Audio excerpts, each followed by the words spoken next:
You're listening to The Virgin Sex Educator, a podcast devoted to tackling the taboo and finding the connection between spirituality and sexuality. To submit your anonymous questions, click the link in my Instagram bio. Hello everyone, and welcome back to my LDS parenting series with Sex Ed Rescue. My name is Nikki, and I am an active member of the Church of Jesus Christ of Latter-day Saints. I am making these episodes in connection with sexedrescue.com to really tackle the taboo, some topics that seem to be very prevalent when it comes to the parents that I work with, and they're always asking me, how do I teach these things to my kids? So today we are going to be tackling one of those very hot topics, which is pornography. Now, I do want you to know that on sexedrescue.com, there are some amazing resources that Kath has made that really take you through each stage of a child's life and their development and how to have these conversations. So I highly recommend looking at those resources. I myself have looked at them. They are absolutely amazing. She really has done such a phenomenal job with all of the resources available. So make sure to check them out. But hopefully I can add a little bit more context to this conversation with an LDS perspective. When it comes to the topic of pornography, there can be a lot of fear around this. Now, honestly, not nearly as much fear as masturbation. That one seems to be the hottest topic, almost, just straight from the fire topic that everyone asks me about, and I will be doing an entire episode just on that. So just know I'm not really going to mention that too much here. Instead, we're just going to focus on pornography itself. But this is definitely, I would say, in the top 3 of most asked questions that I get of how to teach my children about pornography.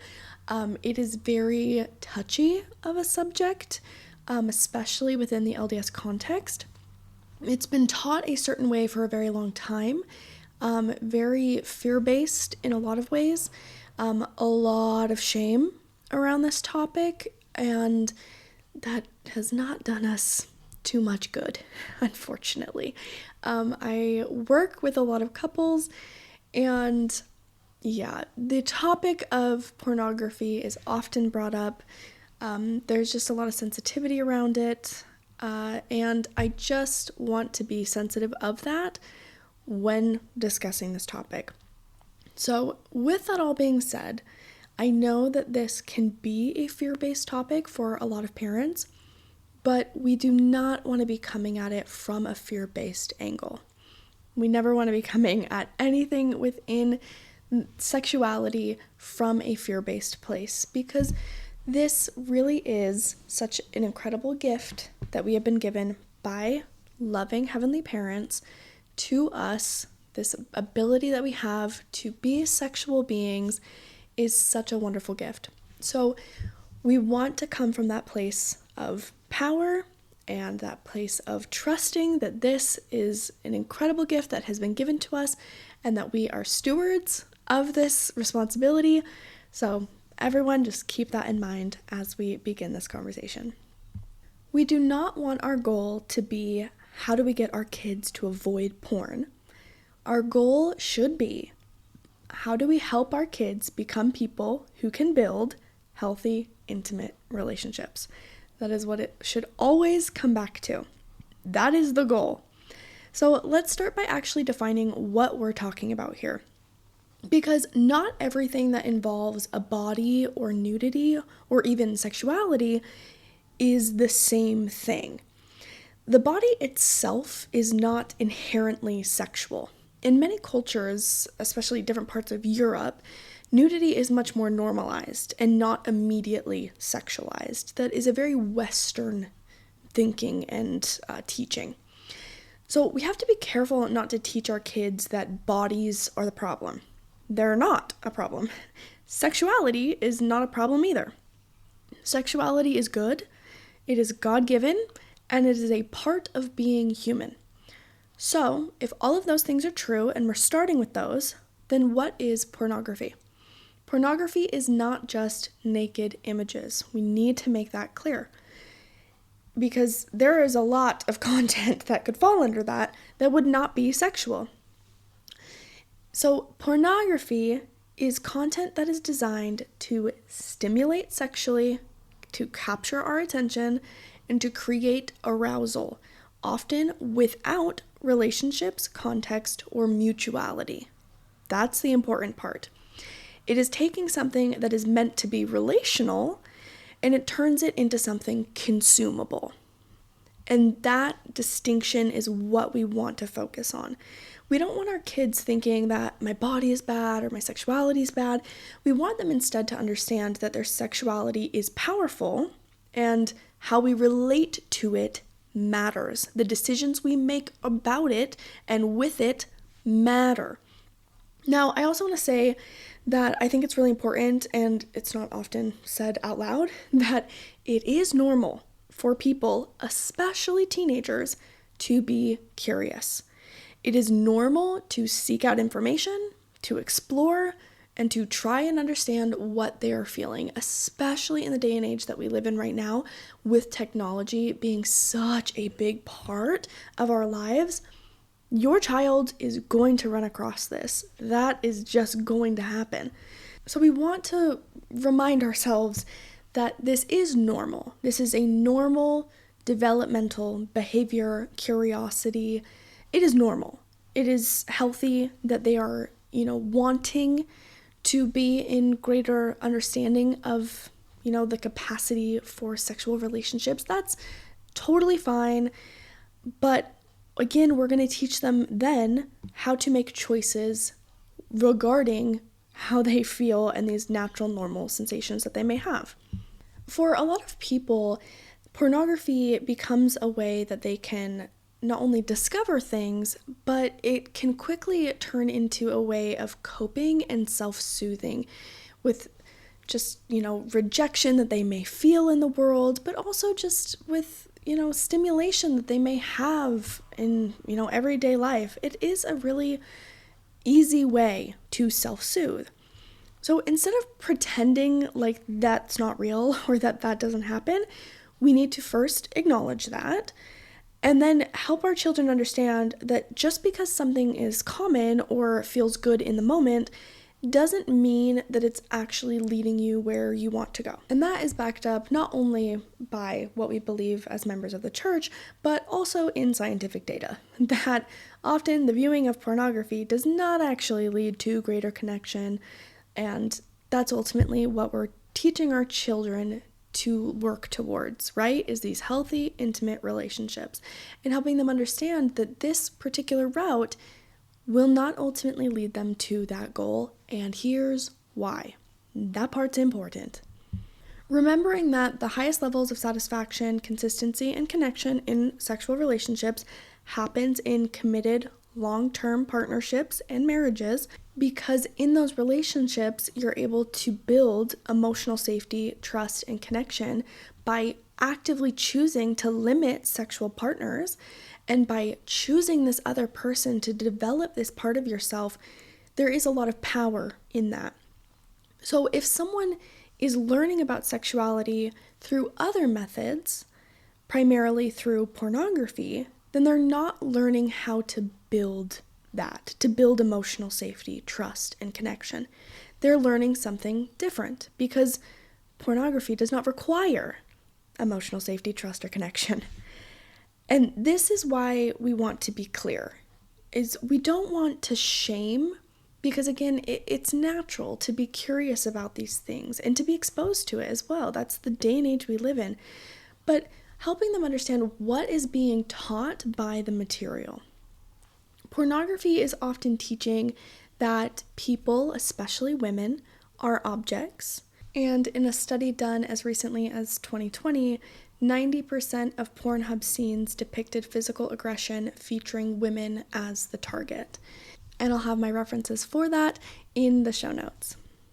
But continuing on in talking about what porn is teaching, it's also often teaching that your needs come first and that connection with another person is completely optional.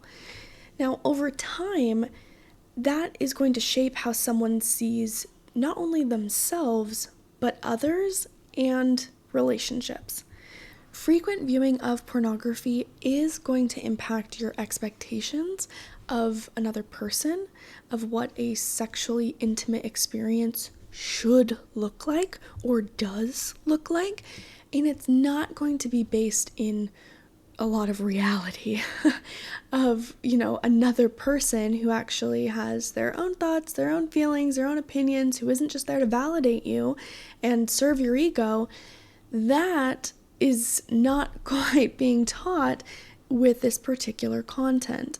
Instead, it is very self-gratifying and it's very immediate. You don't have to work for it at all.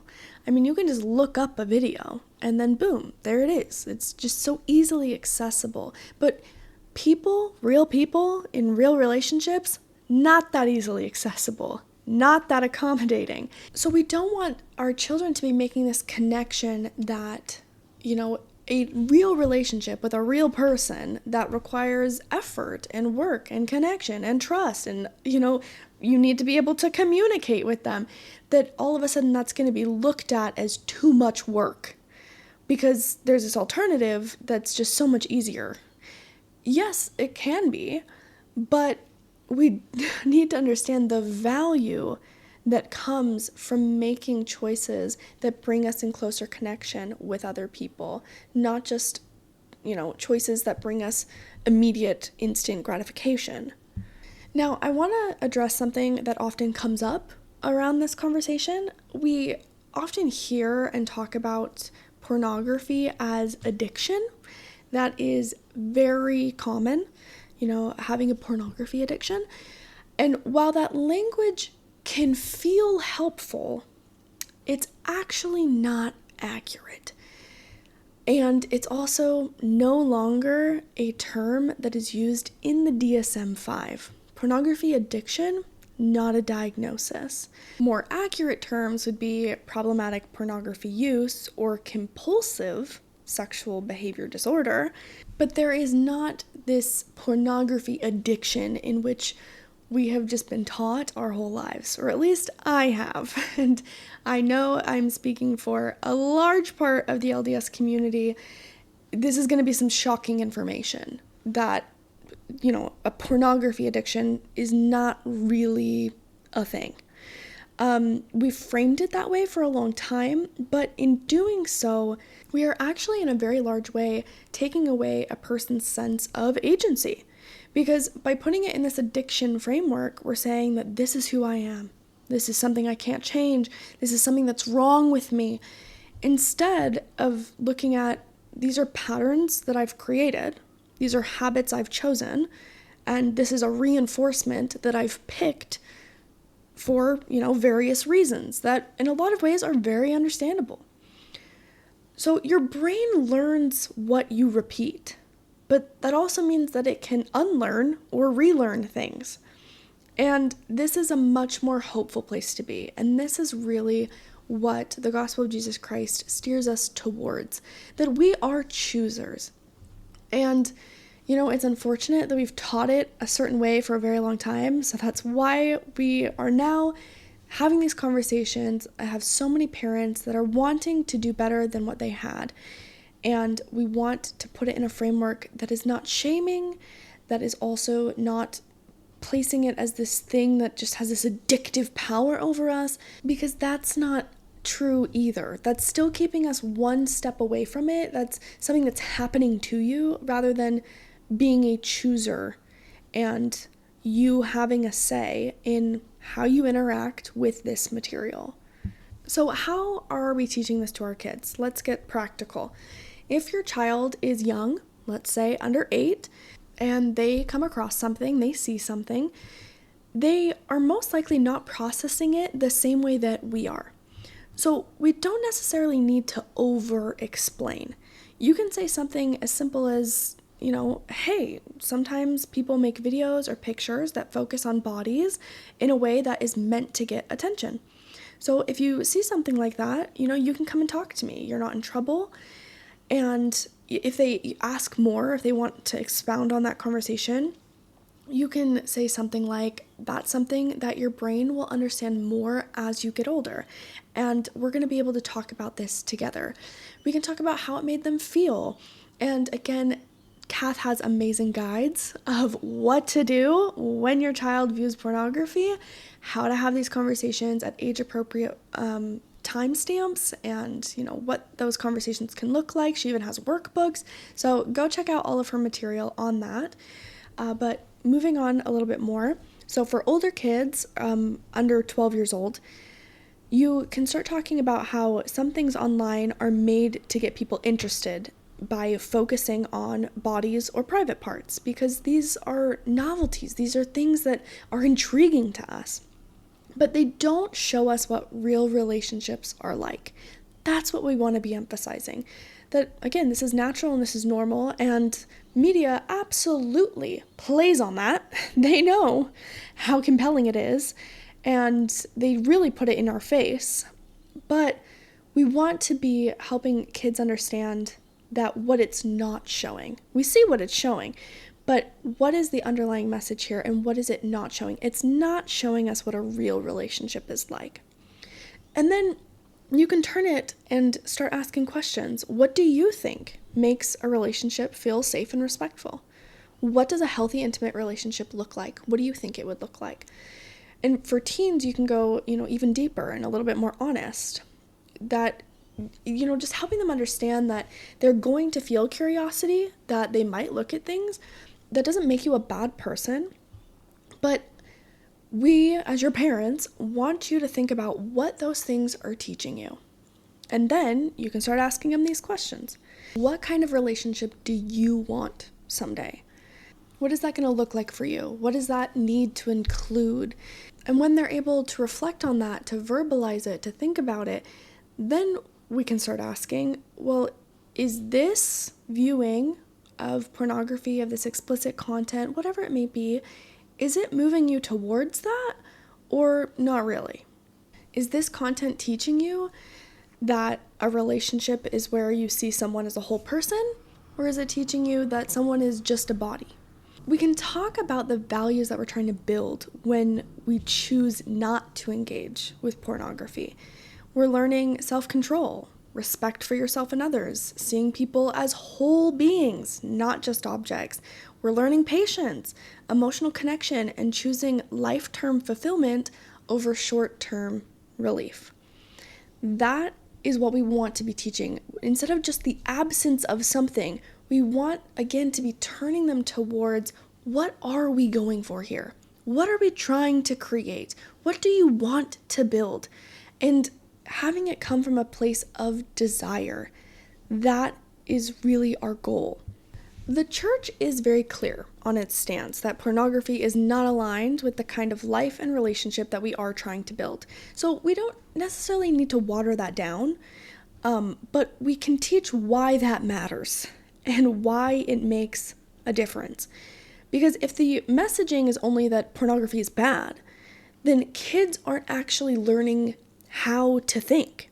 They learn how to hide or how to just not do something. I want to put this in an analogy that hopefully helps. And it's something that we can teach our kids. Think about junk food. Junk food, it's not evil. It tastes good, it's accessible, it gives you a quick hit of satisfaction, it's yummy. But if that becomes your primary way of eating, it actually doesn't nourish you. It doesn't build your health, it doesn't sustain you long term. And over time, it can actually make it harder to enjoy and appreciate real, nourishing food. Pornography can work in a similar way. It can offer quick gratification, easy access, and no effort. We need to be honest about that. That is, going back to the values, it needs to be chosen from alternatives, that is the alternative. It is quick, it is easy. It doesn't require emotional connection, vulnerability, mutual respect. It doesn't need those things. But if we choose that, over time, then it shapes what we believe relationships look like and what we expect from relationships. And real intimacy with other people does not work like that. Real intimacy does require us to put in effort, to grow as a person, to be present with somebody else. And it also requires another person's agency. And that is a really important distinction because pornography offers this experience where everything revolves around you. There is no rejection, there is no need to consider another person. But real relationships ask things of us. They require us to grow.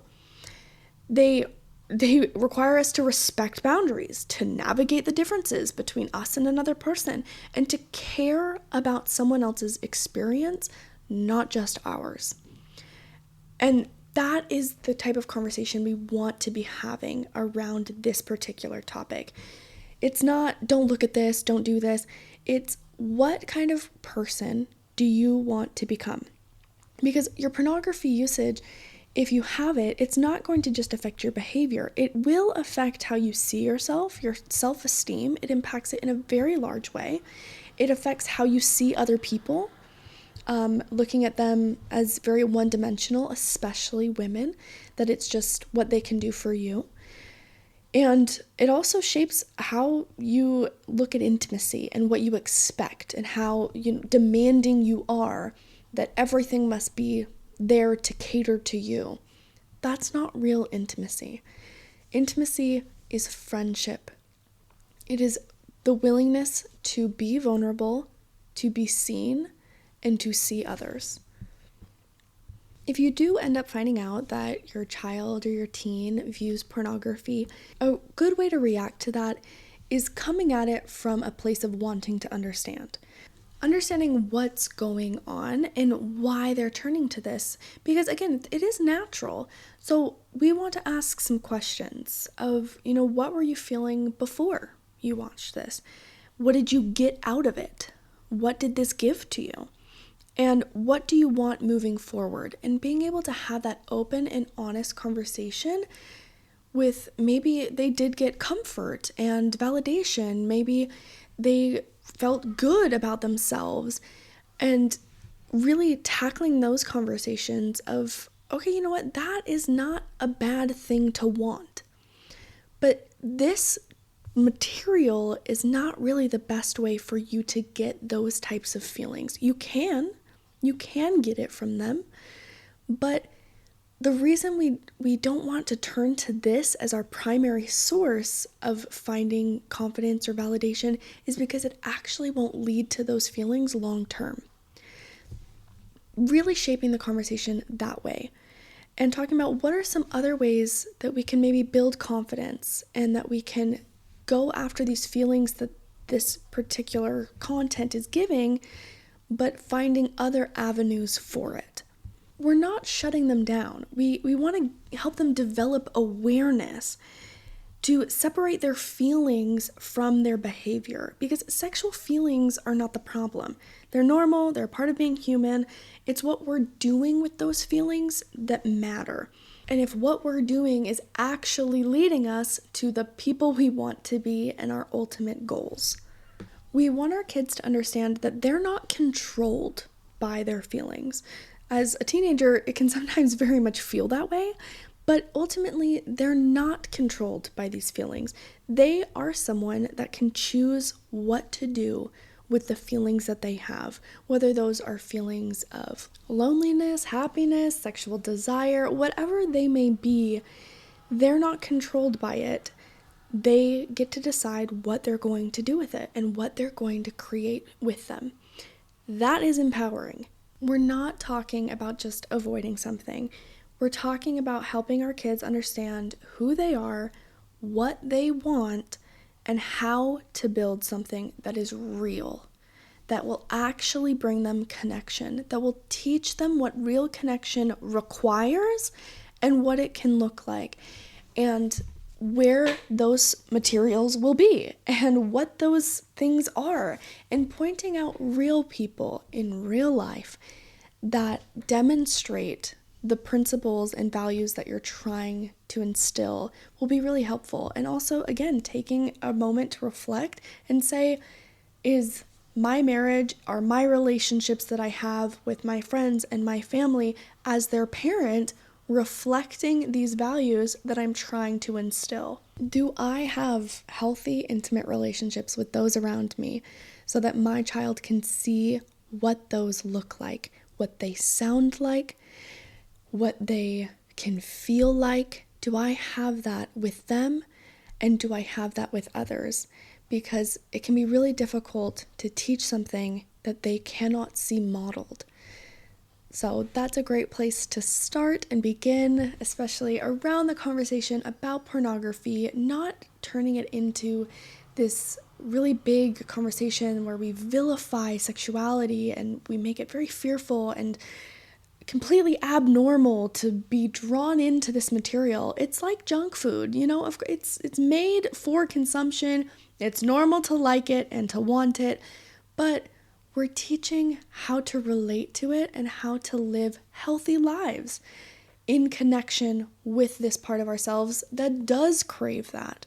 It is a balancing act for sure, but hopefully these episodes and the concepts that I talk about here, and of course all of the material that is accessible on sexedrescue.com, is helping you to have these conversations and to feel more confident in your ability as a parent to teach the values that your family has, and to really just open up the conversation, to talk about these topics in a shame-free way, and to give you confidence as parents that you can do this. You have got this, and you are such good teachers to your children when it comes to these topics because they're important to you.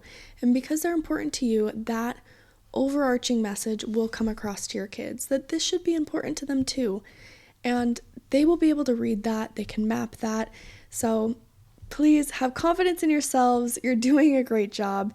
And I am honored that I am able to share the knowledge that I have in this field with all of you to hopefully help you with all of these conversations. I hope you have a great week. Please join us next week as we tackle more of the taboo.